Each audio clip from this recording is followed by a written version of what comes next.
Kementerian Pendidikan dan Kebudayaan memastikan ada batasan dalam kegiatan belajar mengajar bagi siswa sekolah dasar dan menengah.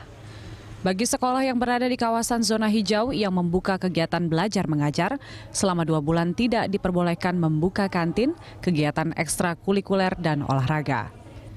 Jumlah peserta didik juga dibatasi hanya boleh 50% dari kapasitas normal. Aturan shifting atau pergantian siswa juga akan diterapkan di sekolah. Mendikbud Nadiem Makarim menegaskan, sekolah harus dilengkapi dengan sarana cuci tangan dengan air mengalir, menggunakan sabun dan toilet yang bersih. Selanjutnya, sekolah harus mampu mengakses fasilitas layanan kesehatan seperti puskesmas, klinik hingga rumah sakit. Sekolah juga harus menerapkan area wajib masker kain atau masker tembus pandang bagi yang memiliki peserta didik disabilitas rungu. Sekolah di zona merah atau kuning, pembelajaran jarak jauh masih diberlakukan. Belajar memanfaatkan teknologi dan memberikan kesempatan bagi sekolah untuk membuat berbagai macam modeling kegiatan belajar. Sebagian orang tua murid meminta pemerintah dapat membantu ketersediaan fasilitas teknologi, termasuk smartphone dan kuota internet, terutama di daerah terpencil. Tim Liputan Berita 1, Jakarta. Mendapatkan sinyal seperti Pemirsa, sekolah di wilayah zona hijau diperbolehkan menggelar kegiatan belajar tatap muka dengan menerapkan protokol kesehatan yang ketat. Mendikbud Nadiem Makarim menegaskan selama masa transisi, kegiatan ekstrakurikuler dan olahraga belum diperbolehkan. Kapasitas siswa di kelas juga dibatasi hanya 50%. Bagaimana persiapan sekolah pada 13 Juli mendatang?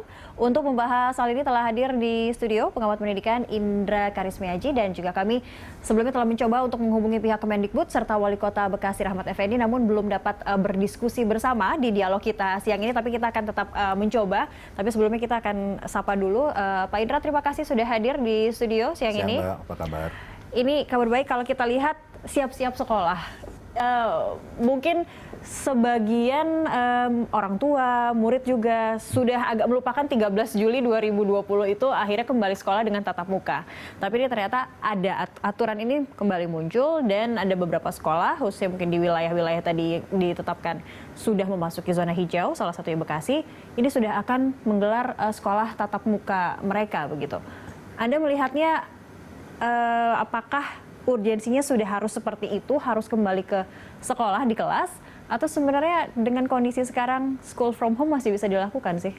Ya, kalau saya pertama ini mengambil rekomendasi dari Ikatan Dokter Anak Indonesia. Jadi kebetulan kami sama-sama diundang ke DPR RI sekitar 2 minggu yang lalu untuk rapat RDP pembelajaran jarak jauh. Rekomendasi dari teman-teman di Ikatan Dokter Anak Indonesia mengatakan jangan memaksakan anak-anak ini untuk tatap muka di sekolah. Jangan ajak anak-anak ini untuk ke pasar, untuk ke tempat wisata, ke mall, jangan, kan gitu. Itu dari mereka yang pekerjaan sehari-harinya mengurusi urusan kesehatan, kan gitu. Mereka mengatakan jangan. Jadi menurut saya ya jangan, ditambah lagi kita melihat semakin hari kan grafiknya bukan semakin turun nih, malah semakin banyak. Kemarin 2.000 lebih kan, kan begitu kan. Jadi apakah ya kita mau mengorbankan anak-anak kita untuk menjadi pembawa virus ini untuk apa, kan gitu.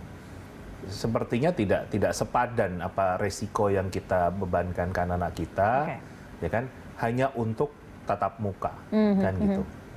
Nah, di sisi lain, ini kan eranya sudah era digital. Kalau kita melihat sekolah virtual di luar negeri itu satu hal yang lumrah.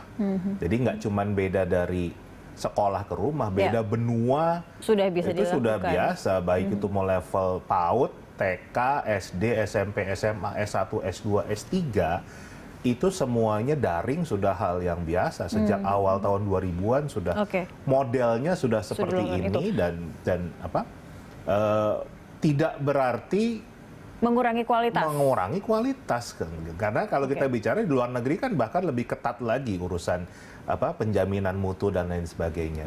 Tapi di RDP itu dikatakan dari IDAI juga mengatakan tidak rentang usia berapa begitu yang betul-betul jangan sekolah tatap muka. mereka mengatakan semua. Semuanya, baik sekolah dasar, SMP maupun SMA? Semua jangan, karena kondisinya tadi bahkan sama kita melihat kan kondisinya bukan turun, ya kan terus grafiknya, naik ke atas, ya? bukan landai, tapi malah naik terus kan gitu. Nah, ini ditambah lagi juga kita pun rasio yang di PCR, yang di swab test kan tidak seperti negara lain, jadi mungkin angkanya juga hari ini jauh bisa lebih, banyak, nanti berkurang banyak lagi begitu ya? angkanya mungkin bisa jauh lebih banyak dari yang dilaporkan karena tidak sebanyak itu orang yang dites kan begitu. Jadi ya kalau saya kenapa harus memaksakan tatap muka? Justru yang harus ditingkatkan adalah mutu pembelajaran daring. Yang tentunya pembelajaran daring sangat berbeda pedagoginya, caranya dengan pembelajaran konvensional yang tatap muka. Kan justru malah ini adalah satu hal yang positif buat bangsa kita untuk membenahi mutu pendidikan Indonesia. Dan kalau programnya Pak Presiden pembangunan SDM, pandemi tidak pandemi kan tetap harus pembangunan SDM unggul. Dan SDM unggulnya kan ini bukan di era manufaktur, bukan di era pertanian, bukan di era orang berburu kan begitu. Ini era digital. Ya sudah wajar kalau alat kerjanya, alat belajarnya basisnya digital. Oke, sudah saatnya, sudah momennya ternyata pas. Justru kebetulan di saat pandemi kita bertransformasi semuanya ke digital begitu. Jadi malah Internet of dipaksa Things. sama Tuhan kita untuk memodernisasi dunia pendidikan kita agar anak-anak kita dididik sesuai dengan zamannya. Oke, tapi kita juga tahu ini tetap ada dari kunjungan dari DPR juga sudah menengok beberapa sekolah yang dikatakan sekolah ini sudah cukup siap untuk melakukan tatap muka, sudah memenuhi beberapa persyaratan. Kira-kira kalau misalnya tanggal 13 Juli ini akan tetap berlangsung ada sekolah dengan kegiatan tatap muka, apa yang menjadi harus perhatian utama selain protokol kesehatan begitu, Pak Indra? Banyak hal, karena kalau kita bicara di rumah mereka terjaga kesehatannya, kebersihannya, jaraknya, di sekolah mereka terjaga jaraknya, kebersihannya, kesehatannya, antara dari rumah ke sekolah apa yang terjadi? Siapa yang bisa memastikan proses berangkat dari rumah ke sekolah, sekolah kembali ke rumah, tidak ada mereka bersentuhan dengan orang yang membawa virus ini dan mereka jadi terjangkit, orang tuanya kena, gurunya kena, teman-temannya kena, ya kan? Jadi malah semakin bahaya gitu. Jadi meskipun protokol kesehatannya sudah mantap di dalam sekolah, tapi perjalanan menuju dan pulang itu yang tidak bisa dijamin 100% begitu ya? Kalau saya pribadi sih memang sampai vaksinnya benar-benar ditemukan, apa sih urgensinya harus tatap muka kan gitu. Kecuali memang sama sekali nggak bisa belajar dengan model daring, kan gitu.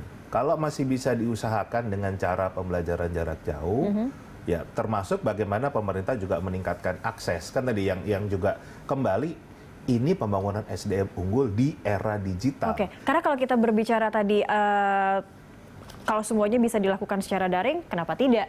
Nah, tapi masalahnya Nusantara ini begitu besar, masih ada yang tidak, masih sulit begitu loh.